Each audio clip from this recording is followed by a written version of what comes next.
Palavra de Deus, o Evangelho do Senhor Jesus, segundo escreveu João 14, do 17 ao versículo de número 20, diz assim a palavra do Senhor: o Espírito da verdade, que o mundo não pode receber, porque não o vê, nem o conhece, mas vós conheceis, porque habita convosco e estará em vós. Não vos deixarei órfãos, voltarei para vós. Ainda um pouco e o mundo não me verá mais, mas vós me vereis, porque eu vivo e vós vivereis. Naquele dia conhecereis que estou em meu Pai, e vós em mim e eu em vós. Você pode repetir bem forte o versículo 20 comigo? Naquele dia conhecereis que estou em vós, que vós em mim. Vamos repetir, vamos de novo, vamos. Naquele dia conhecereis que eu estou em meu Pai, e eu em mim, e eu em vós. Assento, tomando seus lugares, glorificando a Deus. Aleluias, exaltado o nome do Senhor. Aleluias. Meus amados, o Senhor, já no versículo de número 17, aqui João narra as palavras do próprio Senhor Jesus. É bom observar isso, que João narra as palavras do próprio Cristo, que Ele estaria habitando conosco e estaria em nós. O Senhor Jesus, antes de ser assunto aos céus também, Ele já havia dito aos seus discípulos, que eis que Ele estaria com eles e conosco todos os dias, até a consumação dos séculos.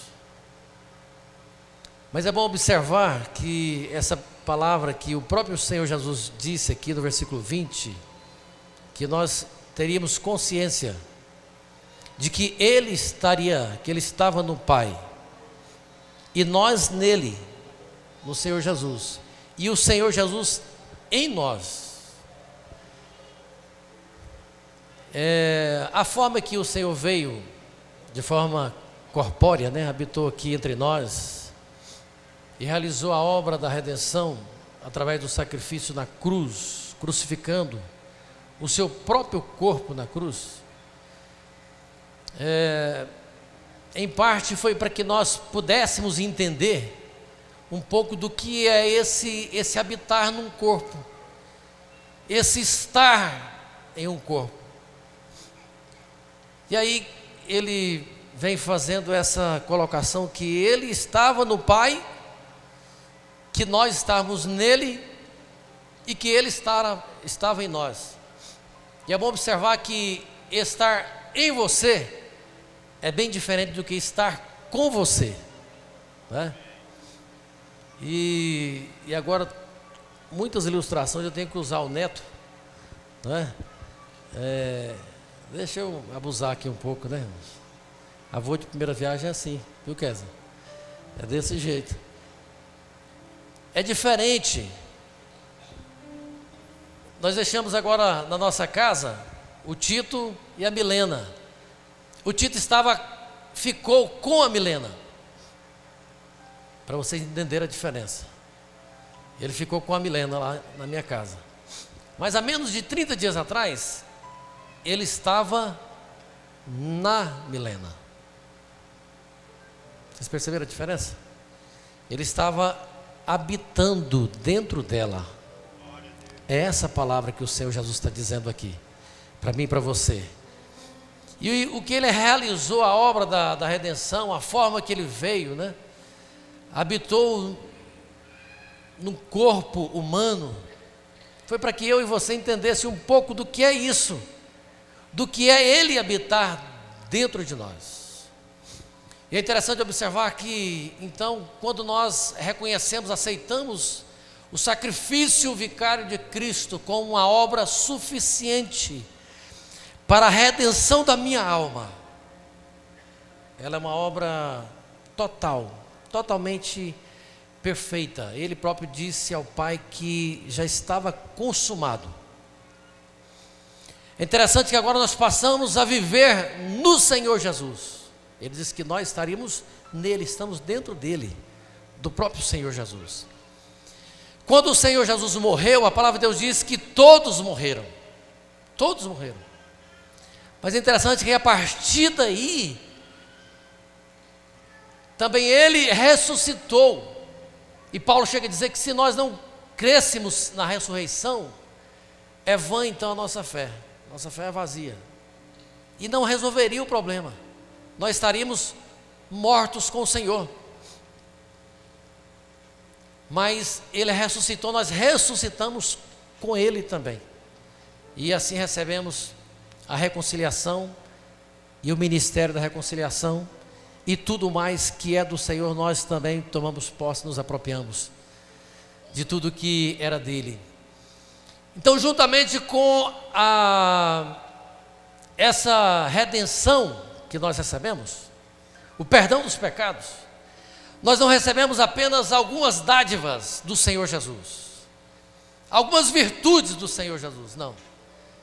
Algumas bênçãos que alguns às vezes correm tanto atrás dessas bênçãos, se desesperam. Aí quando às vezes o Senhor, pela sua misericórdia, concede essas bênçãos, essas pessoas se distanciam, porque eles não chegaram, essas pessoas elas não chegaram a esse ponto em que o Senhor Jesus disse aqui que nós estaríamos tendo esse entendimento. Então nós recebemos muito mais do que isso, nós recebemos o próprio Senhor Jesus dentro de nós. É isso que ele está dizendo aqui. Eu estou no Pai, vós em mim, e eu agora estou dentro de vocês, estou em vós. Você pode glorificar esse Senhor? Não é apenas os atributos, as boas virtudes do Senhor, mas nós recebemos Ele, a vida dele está dentro da sua vida, está dentro de você, está dentro de mim. 2 Coríntios capítulo 5, versículo 15 e 17, o apóstolo Paulo diz: e ele morreu por todos, para que os que vivem não vivam mais para si, mas para aquele que por eles morreu e ressuscitou.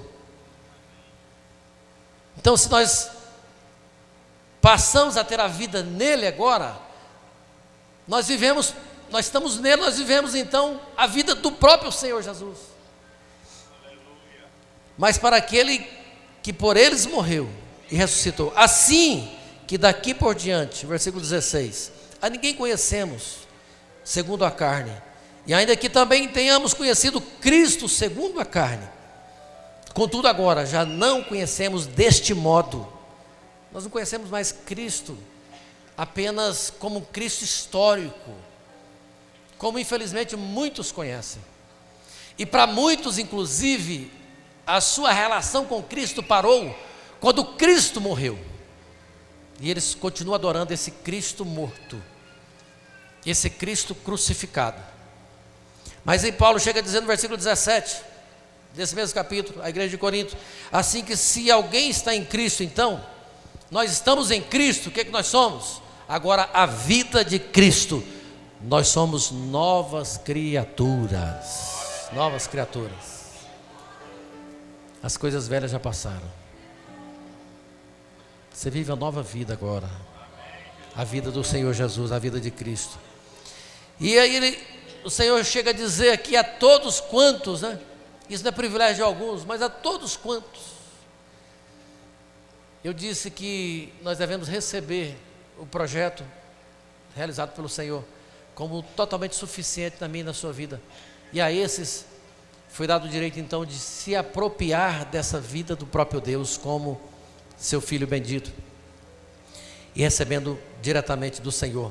Interessante que João chega a dizer, nesse capítulo 1, versículo 12 a 14, ele chega a dizer que o Senhor estaria habitando entre nós também. Ele falou de uma forma também apenas do relacionamento,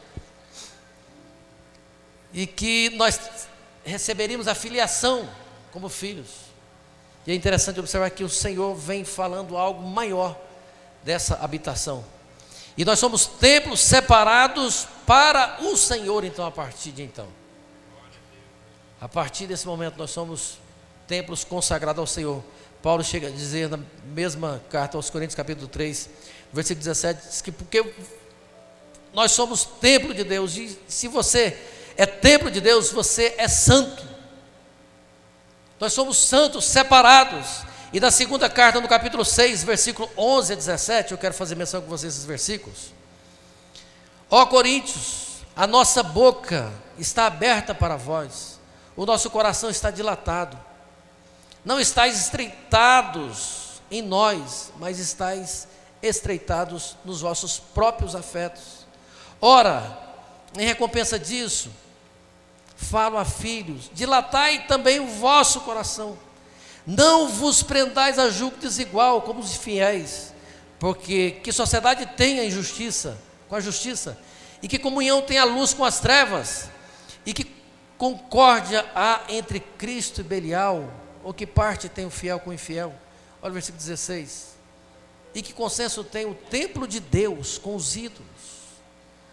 Porque vós sois o templo do Deus vivo, como Deus disse, neles eu habitarei. Quantos têm convicção que é templo, morada do Espírito de Deus? Que você não precisa correr atrás de tanta coisa, de tantas pessoas para falar com você. Você não precisa. Tem uma irmã ali muito poderosa, que o Senhor revela tudo a essa irmã. Você não precisa correr atrás dela. Basta você entrar no seu quarto. Basta você vir adorar ao Senhor. E Ele vai estar comunicando ao seu e ao meu coração, porque Ele está dentro de você. Ele habita dentro de você.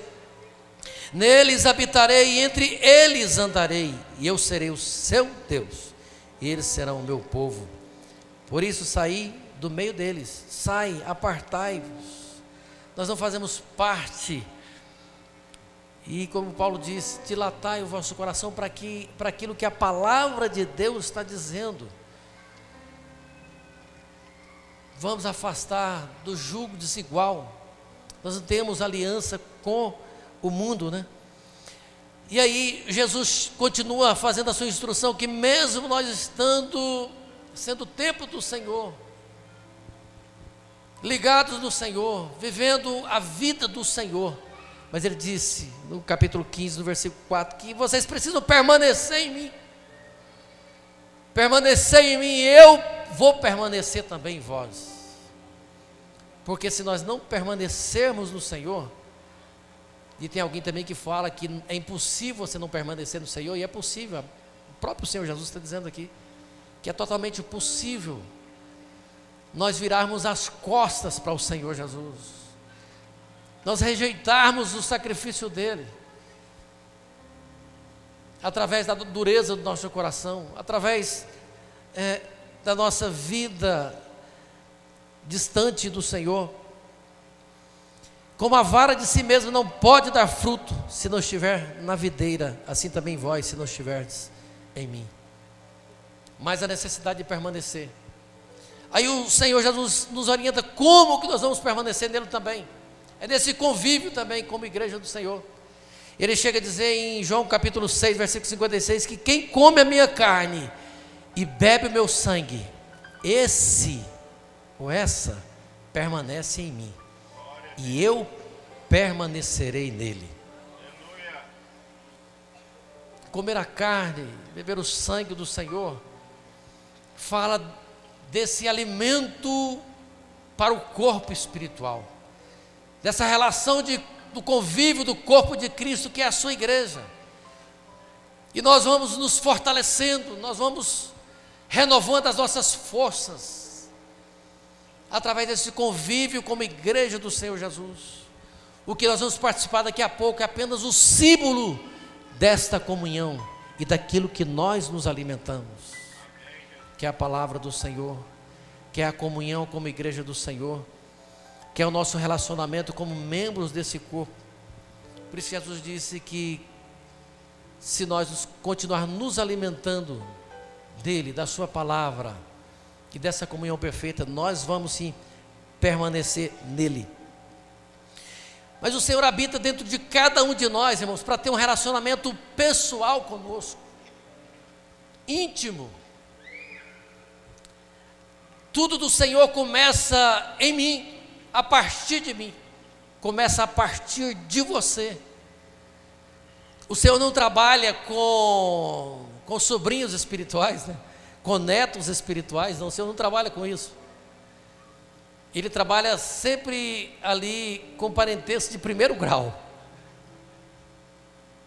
O Senhor Deus é nosso Pai amado, né? Aquele que nos amou e nos redimiu. Então Ele trabalha a partir de nós. E o que o Senhor está dizendo para mim e para você nessa noite? Que nós devemos nos desafiar, dentro da nossa relação com o Senhor. A nossa oração sempre deve ser: Senhor, onde eu preciso melhorar? Senhor, eu quero um avivamento para a Tua igreja. Senhor, como eu desejo um avivamento para a Tua igreja, o derramar, o mover do Teu Espírito na Tua igreja. Mas começa isso no meu coração, começa isso na minha vida. Senhor, eu quero mais santidade para a Tua igreja. Começa essa santidade no meu coração, Senhor. Senhor, eu quero um país melhor, com menos corrupção, Senhor, dessa nação, dos nossos governantes. Mas começa onde? Bate no peito. Começa na minha vida, Senhor. É isso que o Senhor quer de mim e de você. É esse entendimento que nós devemos melhorar, que nós precisamos buscar essa pureza do Senhor. E nós vemos o Senhor Jesus usando uma parábola. Ele chega a dizer em Lucas capítulo 18, versículo 9. Coloca na tela, por favor. E ele chega a dizer uma parábola a uns que confiavam em si mesmos, crendo que eram justos. E todo mundo que procede dessa forma, sabe o que ele faz com o seu próximo? É uma consequência. Ele despreza o próximo. Ele se coloca como melhor do que o outro. Aí vocês sabem a história lá, que ele conta de 2 homens que subiam para orar no templo. E um olhava sempre para o outro, para o defeito do outro, acusando o outro: eu não sou como esse fulano aí. E isso às vezes é o que tenta vir no nosso coração. Nós queremos consertar o mundo. Vocês já perceberam isso? Eu quero consertar o mundo, né? Deixa eu confessar logo aqui para vocês. Ontem eu estava ali, fui entrar na Bernardo Saião. Aí eu parei o carro, veio uma pessoa e tal, e eu estou parado, e a pessoa virou sem dar seta, né? Falei, mas só pensei, né? Então, caba à toa, né? Por que não deu seta nesse carro, né? Aí eu olhei, eu também não tinha dado seta, porque eu ia virar, irmão, na avenida. Eu falei, ô, abençoado, glória a Deus, né? A gente tem, irmãos, em tudo, a gente tem essa prática, não é? Mas aí o Senhor faz menção do outro nessa parábola, que olhou para o céu e pediu ao Senhor: Senhor, tem misericórdia de mim, pecador. Que a misericórdia do Senhor me alcance. Aí eu lembro do apóstolo Paulo, esse homem que foi referência para todos nós em muitos aspectos, né? Quando ele fala de pecador, ele fala que ele era o principal dos pecadores, homem que tinha já a sua vida transformada. E isso, irmãos, ele dizendo para o seu filho. Quem é pai e mãe aqui sabe a dificuldade de você reconhecer as suas falhas para os filhos, não é, pastor Carlos? Você reconhecer para o Ismael, eu sou pisador na bola, né?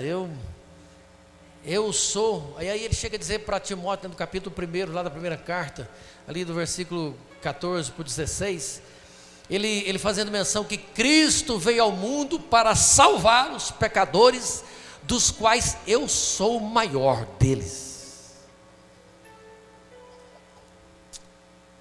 Mas ele chega a fazer menção, deixa eu ver se eu acho ele aqui, tinha um objetivo nisso, para que eu alcançasse misericórdia, porque em mim, que sou o principal, Jesus Cristo mostrasse toda a sua longanimidade. Sabe qual a finalidade? Para exemplo dos que haviam de crer nele para a vida eterna. Olha, observe bem, irmãos. Tinha uma finalidade. Ele serviria de referência para outras pessoas. Porque eu, que era perseguidor da igreja de Deus, uma fera indomável, acusador, teve jeito para a minha vida. O que eu estava dizendo era isso. Teve jeito, teve solução para a minha vida. E aí a palavra está dizendo para mim e para você também que tem solução para a sua vida. Tem conserto para a sua vida. Indiferentemente da forma que você entrou aqui. E aí ele chega a dizer que dos santos, ele escreve à igreja de Éfeso, no capítulo 3, versículo 8, que dos santos eu sou o menor. A igreja de Corinto, ele chega a dizer que eu sou o menor dos apóstolos, o menor deles. E na verdade eu nem devia ser chamado de apóstolo. Eu nem podia ser chamado de apóstolo. Imagina o que está no coração desse homem. O que está no coração desse homem é o desejo de buscar um crescimento na graça e no conhecimento do seu Senhor. O que estava no coração dele era o reconhecimento seguinte: eu me apropriei de algo que não era meu, que eu não merecia, que era totalmente incapaz para mim. A graça me alcançou e transformou a minha vida. É por isso que ele estava dizendo que eu sou o pior dos pecadores. Eu não prestava para nada, não merecia estar aqui. Interessante, agora no nosso ir de todos, nós estávamos lá no jantar, no momento da comunhão, e confraternizando, e conversando, né? Aquela comunhão linda, abençoada. Aí um bendito irmão, com essa oração dessa primeira pessoa aqui, chegou um outro irmão lá, e aí ele começou: olha aí, pastor, olha aí, quem era esse irmão aí? Quem começou a querer puxar a ficha, irmão, do irmão passado dele, não muito favorável, né? Não muito bonito. Observe bem, irmãos, o que é a prática que geralmente nós temos. E quando ele começou, eu já freiei ele, falei: espera aí, não vamos mexer no passado aqui de ninguém. Você quer que a gente comece a mexer no seu passado, companheiro? Aí ele ficou sem graça. Quer dizer, ele sabe que eu conheço uma parte boa do passado dele, que não é boa, né? Uma grande parte do passado. Eu falei: não vamos mexer no passado de ninguém. A graça do Senhor alcançou a minha vida, alcançou a sua vida, alcançou a vida dele. E é por isso que nós estamos aqui, justificados através da graça do Senhor Jesus. Sendo agora, pensa, irmão, sendo morada do Senhor. Está preparando essa palavra agora à tarde, lembrando, né? Às vezes você quer tanto ser um dia, porque o Senhor não me dá a oportunidade de ser um dia ali, presidente da República, né? Está ali como a pessoa do Bolsonaro, está lá no palácio, está não sei aonde, está no Palácio das Esmeraldas. Mas o Senhor deu o privilégio para você estar nele, com o Rei dos Reis e Senhor dos Senhores, habitando nele. E juntamente com ele, ajudando a gerir, né? Tudo aqui na terra, tudo aqui na terra. Basta que você dobre os seus joelhos e clame ao Senhor. Ele é fiel, ele é poderoso para mudar as situações, para curar as enfermidades, para libertar os cativos através da sua oração, através da sua vida. Por quê? Porque você está nele, dentro dele, e ele está dentro de você. E isso não fala apenas de uma questão física, fala do que você é. E você é um espírito. E nós devemos tomar muito cuidado com isso. Porque como nós vivemos em função daquilo que nós ocupamos. Nós ocupamos apenas o corpo. Eu já fiz uma ilustração. Mesmo quando você alugar uma casa, né? Ou ir para um hotel. E chegar lá, você querer fazer todo o investimento da sua vida daquilo ali. Que você vai passar ali talvez poucas horas. Que é a comparação do que nós passamos aqui na terra. Frações de segundos, em comparação daquilo que nós vamos viver na eternidade com o Senhor. E nós direcionamos toda a nossa prioridade aqui. Mas Paulo, além de reconhecer como o principal dos pecadores, ele reconhece também que era menor de todos os santos. E foi um dos grandes destaques de servos do Senhor Jesus, né? E é por isso que ele foi um grande destaque. Então Paulo reconhece que o pecado dele foi suplantado pela graça do Senhor, né? E onde abundou o pecado, superabundou a graça do Senhor Jesus. Agora, a nossa percepção das coisas, e é interessante ver no Sermão da Montanha que nós estamos aprendendo, na escola dominical. E eu já quero aproveitar aqui, quem é que é aluno da escola dominical? Diga um glória a Deus aí, irmãos. Tem muita gente boa precisando se matricular na escola dominical. Tem muita gente boa, né? E nós estamos aprendendo. E lá o Senhor Jesus disse que esse corpo que é representado aqui pelo nosso espírito, nosso ser, né? Ele é conduzido, ele diz que a candeia do corpo são os olhos. Fala inclusive desse entendimento que o apóstolo fez menção aqui. Se os teus olhos forem bons, o que vai acontecer com o seu corpo? Todo o seu corpo terá luz. Mas se os teus olhos forem maus, você vai andar sempre em trevas. O seu corpo será tenebroso. É onde nós devemos mudar o foco do nosso olhar. Onde nós estamos olhando, né? Será que é no outro? E às vezes nós gostamos, inclusive, irmão, de nos nivelar por baixo. Quando o outro está por cima, às vezes nós queremos arrumar um defeito para o outro. Está lá porque fez isso errado. Está lá porque... Irmãos, pensa numa maldadezinha que tem no nosso coração. Agora, quando a pessoa está fazendo algo não muito louvável, eu vou fazer também, porque o outro está fazendo, está se dando bem.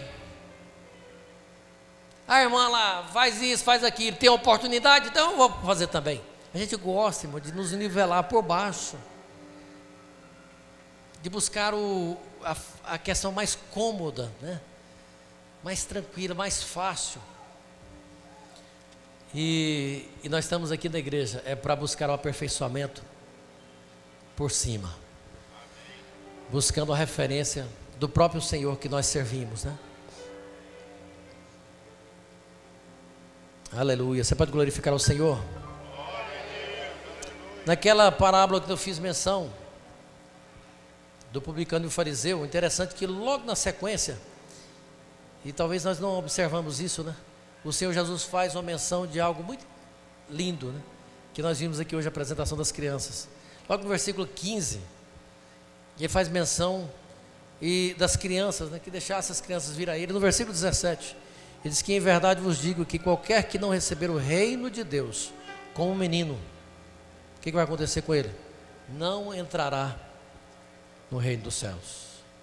Como que está o seu coração? Fique de pé comigo, por gentileza. Nós devemos tomar cuidado com esse templo. O templo que está ao meu e ao seu cuidado.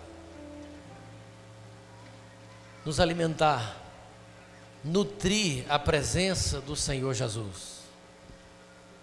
Porque esse templo, igreja, deixa eu te falar um negócio. Tem gente que acha, não, eu vou dar um tempo. Eu vou dar um tempo. Tem muitas pessoas que às vezes pensam que é possível fazer isso. Eu vou dar um tempo. Eu vou ficar em casa, eu vou tocar minha vida aqui. E a Bíblia deixa clara, e o Senhor Jesus deixa claro que esse templo jamais fica vazio. Olha só o que aconteceu. Mateus capítulo 12, versículo 43 ao 45. Que quando o espírito imundo tem saído do homem, anda por lugares áridos. Quando você aceita Jesus, o espírito imundo só sai da sua vida quando você recebe a Cristo Jesus como Senhor da sua vida. Então ele sai, e saindo ele buscando repouso e não o encontra, então diz: voltarei para minha casa, de onde saí. E voltando acha-a desocupada. É aquela pessoa que distanciou, esfriou na fé. Você viu aquela pessoa? Não, eu estou frio na fé, pastor. Eu estou entrando na estatística agora dos evangélicos não praticantes. Existe evangélico não praticante, irmãos? Não existe, não tem como. Porque a igreja do Senhor, ela foi instituída através da comunhão do povo de Deus, através desse exercício da fé, do compartilhamento da fé, de nos alimentar como igreja de Cristo. Então voltarei para a casa de onde saí, voltando a achar desocupada, varrida e adornada. Então vai ele e leva consigo outros 7 espíritos, piores do que ele, e entrando habitam ali. E são os últimos estados desse homem, piores do que os primeiros. Assim acontecerá também a essa geração mal, essa má geração.